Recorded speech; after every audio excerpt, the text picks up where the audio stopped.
Bonjour à tous. Merci encore d'être à côté de nous, de venir à cette conférence de presse malgré la distance. Il est un peu tôt de faire un bilan parce que c'est un bilan que vous me demandez de faire.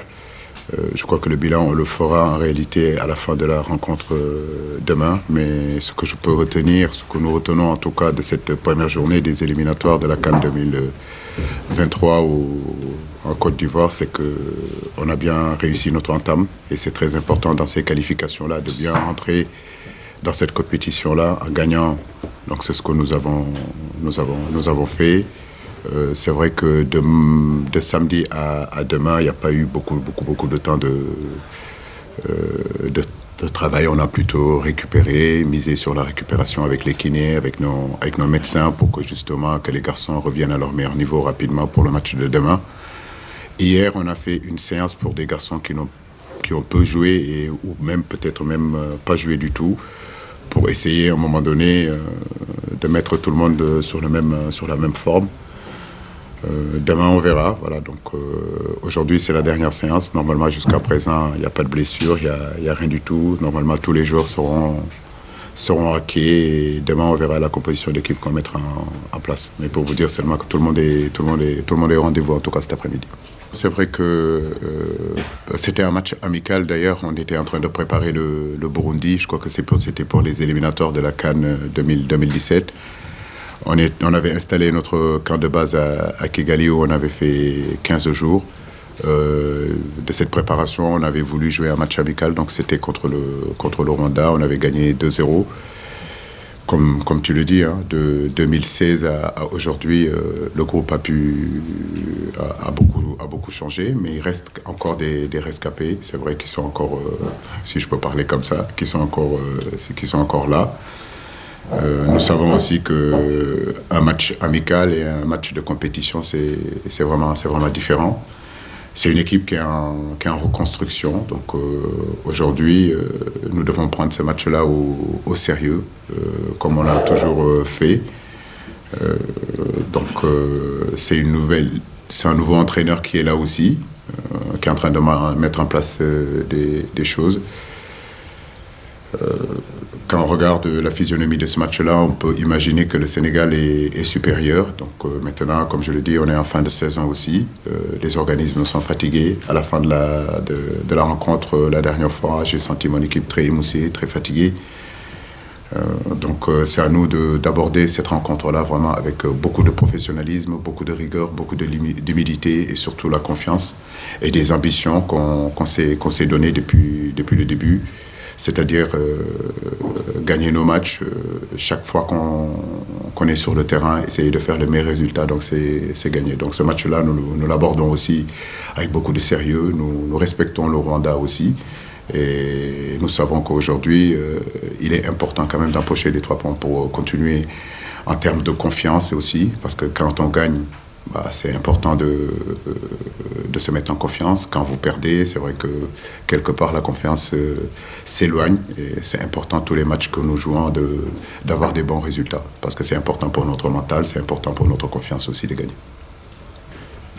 Il ne faut pas perdre de vue qu'on n'est pas encore qualifié à la CAN en Côte d'Ivoire. Donc il faut rester, je le dis encore, il faut rester concentré. Voilà, parce qu'il ne s'agit pas non plus de faire une révolution dans le 11 de départ qui a débuté samedi. Il s'agit, c'est vrai, d'apporter quelques retouches parce qu'effectivement, on est en fin de saison aussi. Les organismes sont fatigués. Pouvoir donner un petit peu plus de temps de jeu à d'autres garçons. Mais en réalité, il est important que le Sénégal se qualifie à la prochaine CAN. Donc, il est important aussi de mettre une équipe compétitive, la meilleure équipe possible, c'est ce qu'on mettra demain. Mais bon, comme vous le dites aussi, il est important de donner du temps de jeu à d'autres joueurs pour voir un petit peu ce dont ils sont capables. On a commencé à le faire déjà face au Bénin. Il y a des garçons comme Eliman qui sont rentrés, des garçons qui sont rentrés en cours de jeu comme Ghana, comme Balo Touré. Oui, on peut imaginer que peut-être qu'à 1 ou 2 éléments près sur ce deuxième match-là, on peut évoluer. Mais comme je l'ai dit, il ne s'agit pas de faire une révolution parce que le Sénégal n'est pas encore qualifié et cette Coupe du Monde, cette Coupe d'Afrique-là, comme je vous le dis, est très important pour nous. Nous sommes les détenteurs de ce titre-là et il va falloir qu'on aille le défendre. Et pour aller le défendre, il faut se qualifier. Il faut se qualifier. Donc c'est un match très important pour nous demain. C'est ce que je disais tout à l'heure sur la première question. C'est une équipe qui est en reconstruction. Ils ont changé, ils viennent de changer leur entraîneur. Le match, effectivement, contre la Mozambique nous a permis, si vous voulez, de pouvoir les supervisionner, de regarder un petit peu quelles sont leurs animations, quels sont les joueurs clés et défensivement, comment ils se comportent. Mais en réalité, au-delà du Rwanda, je crois que ce qui est important, c'est d'abord nous, c'est surtout nous. Donc c'est à nous de nous concentrer sur nous-mêmes, d'abord, d'être à la hauteur de cette rencontre-là. Après, l'adversaire, bien sûr que nous sommes en train de l'analyser. Mais je crois qu'il faut qu'on se concentre surtout sur nous, ce que nous sommes en train de faire et continuer à progresser. Pas une image seulement dans l'entrejeu, mais une image dans l'ensemble, parce que aussi mon travail c'est ça, c'est peaufiner, mon travail c'est essayer, mon travail c'est changer, mon travail c'est amener d'autres idées aussi. Ce n'est pas seulement que dans le milieu, c'est vrai que cette complémentarité dans ce milieu-là, ou bien cette composition dans ce milieu-là peut créer des débats. Certains me diront que Cheikhou Kouyaté, Gana Gueye, Nampalys Mendy ne sont pas compatibles, ils ne peuvent pas jouer parce que ça manque de créativité. On peut nous dire que, par exemple, un garçon comme Pape Matar Sarr a plus de qualité offensive qu'un Cheikhou Kouyaté. Mais en fait, c'est le débat du football. Mais je crois que ce qui est important, c'est surtout dans chaque système, on a besoin de joueurs dans ces systèmes-là. Actuellement, nous jouons à deux. Quand on joue à deux, c'est vrai que l'animation est différente quand vous jouez à trois. Mais on a eu à faire de très grands matchs avec Nampalys, avec Cheikhou, avec Idrissa dans notre 4-3-3. Après, comme je l'ai dit, l'équilibre, c'est surtout ce qui est important. Et cet équilibre-là, en 4-3-3, nous l'avons. Il y a des choses bien spécifiques que je demande à mes milieux dans cette animation-là du 4-3-3. Et jusqu'à présent, ils me l'ont toujours rendu. Donc les résultats montrent vraiment ce que nous sommes capables de faire dans ces systèmes-là.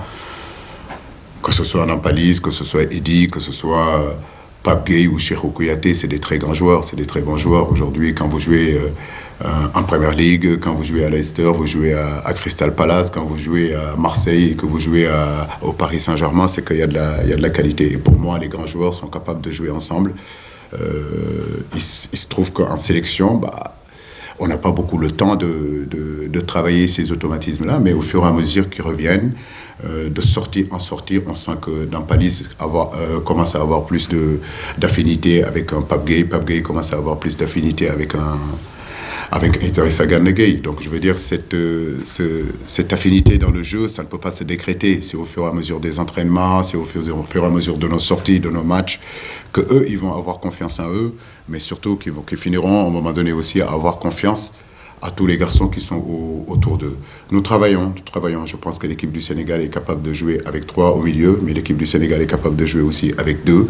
Ça dépendra aussi de l'adversaire, ça dépendra de ce que nous voulons mettre en place. Mais je crois que, comme Nampalys l'a dit, tout le monde est prêt. Et le bonheur dans tout ça, c'est que chaque fois que j'ai besoin d'un joueur et qu'il rentre, il fera en tout cas le maximum pour aider l'équipe à aller de l'avant.